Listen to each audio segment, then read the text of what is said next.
पहले जी सभी को राधे राधे, जय श्री कृष्णा। कैसे हैं सभी लोग। आज है सकट चौथ। सकट चौथ मास माह की कृष्ण पक्ष की चतुर्थी को मनाया जाता है। इसे तिलकुटा चौथ भी कहते हैं। इसमें गणेश जी का पूजन होता है। माताएं अपने बच्चों की लंबी आयु के लिए, स्वस्थ जीवन के लिए गणेश जी से, मां सकट से अपनी मनोकामनाएं पूरी करती हैं। तो सबसे पहले मैं गणेश जी का वस्त्र पहना देती हूँ। ये है कलावा, मैंने कलावा समर्पित कर दिया है। और ये है हल्दी, हल्दी से मैंने गणेश जी का तिलक लगा दिया है। और ये मैं फूल अर्पित कर रही हूँ गणेश जी को। बोलो गणेश जी महाराज की जय। आज के दिन गणेश जी की कहानी होती है। यहाँ लगा दो भगवान जी के माथे पे। हाँ माथे पे। ये लो। गणेश जी की सकट चौथ की कहानी इस प्रकार है। एक गांव में, एक शहर में, अच्छा लगा दो बेटा ऊपर। एक शहर में दो देवरानी और जेठानी रहती थी। जेठानी बहुत अमीर थी, देवरानी बहुत गरीब थी। देवरानी का पति लकड़हारा था और जेठानी के घर में पैसे की कोई कमी नहीं थी।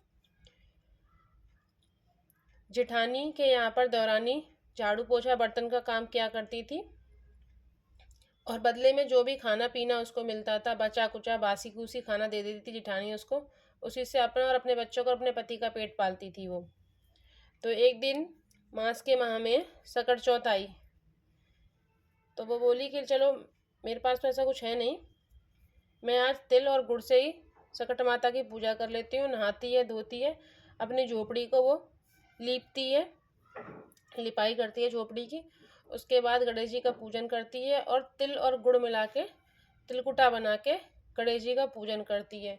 बोलती है खाने को तो कुछ है नहीं, आज शाम को जेठानी के घर से जो भी बासा कूसा मिलेगा, बचा हुआ खाना जो मिलेगा, मैं उससे गणेश जी का भोग लगा दूंगी और अपना अपने बच्चों का पेट पालन कर लूँगी और अपना शाम को व्रत भी खोल लूँगी। वो चली जाती है जेठानी के यहाँ पे सारा काम करने के लिए। उसका पति चला जाता है जंगल में लकड़ी काटने के लिए। तो जेठानी के घर पे सारा काम करती है। जेठानी से बोलती जी जी मुझे कुछ खाने को दे दो, मैंने आपके यहाँ पे सारा काम कर दिया है। तो बोली आज तो सकट है, आज तो हमारे यहाँ किसी ने अभी खाना भी नहीं खाया, तो मैं तुझे कैसे खाना दे दूँ। जब मेरा खाना ख़त्म हो जाएगा तो सुबह जो बचेगा उसको ले जाना, अभी तो नहीं दे पाऊँगी। वो घर आ जाती है, बहुत निराश होती है कि आज का दिन कितना ख़राब गया है कि हमें तो कुछ खाने को भी नहीं मिला, मेरे बच्चे भी भूखे हैं और मेरा व्रत भी नहीं टूटा। घर आती है, रोती है, बच्चे इंतज़ार कर रहे होते हैं कि चलो कुछ खाने को मिलेगा, माँ कुछ खाने के लिए लाई होगी, कुछ नहीं मिलता। उसका पति भी गुस्सा करता है कि दिन भर मेहनत करी मैंने, मुझे कुछ नहीं मिला, आज त्यौहार के दिन हमारे बच्चे भूखे सो गए।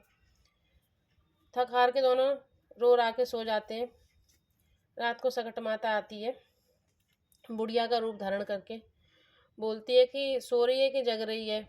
बोलती है मम्मी, माता रानी मैं तो जग रही हूँ, अम्मा मैं तो जग रही हूँ, तो कुछ खाने को दे दे।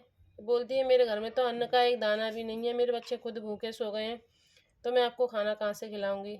बोलती है तिल का भोग लगाया था, तिल का और गुड़ का, वो रखा है, वो खा लेना, वो ले लो आप। वो रखा होता है, छीके पे टंगा होता है, उसी में से तिल और गुड़ का भोग लगा के बुढ़िया खा के वहाँ से बोलती है बेटा मुझे तो अब टट्टी लग रही है, मैं क्या करूं। तो बोलती है अम्मा बाहर जाएगी रात में तो तुझे कोई जानवर खा जाएगा, तू ऐसा कर झोपड़ी में ही कर ले, एक साइड में मैं डाल दूंगी। तो धोऊं कहाँ कि धोले पोतनी में, मेरे कपड़ा से पहुँच ले।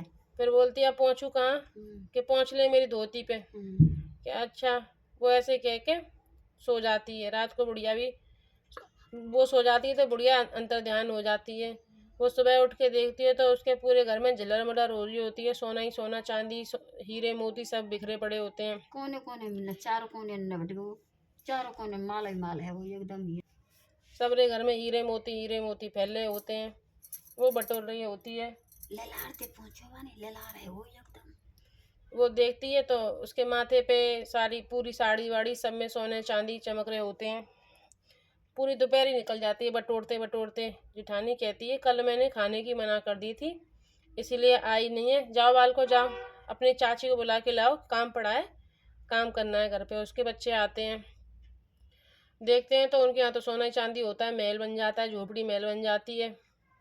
तो वो कहता है चाची चलो मम्मी काम पे बुला रही है। बोले अब नहीं आऊँगी बेटा मैं, मुँह तो बहुत दे गई सकट चौथ मैया, अब ना आ रही मैं।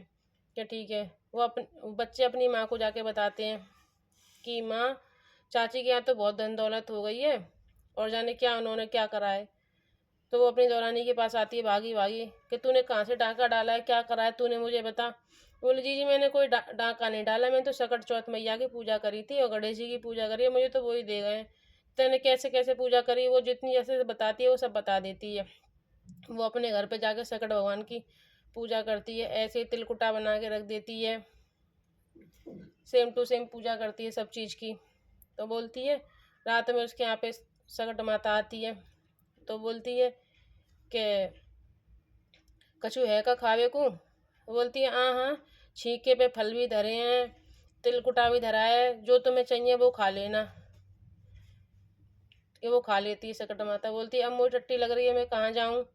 कि कहूँ मत जा, यहीं कर ले, मेरे महल के कोने कोने में कर दे, और कहाँ धो, पोतनी में धो ले और मेरी साड़ी से पोंछ ले। ये ठीक है, बाहर जावेगी तो कोई जानवर फानवर खा जावेगा, तो यहीं रहे, अब कहीं मत जाइयो। ठीक है। वो देखती है, सो जाते हैं दोनों रात में।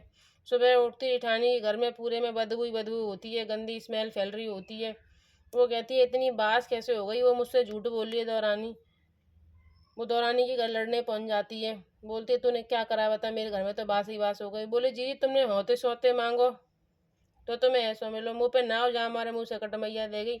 आगे आई सो सबन को आए, पीछे आई सो काऊ को ना आए। बोल सकट माता की जय।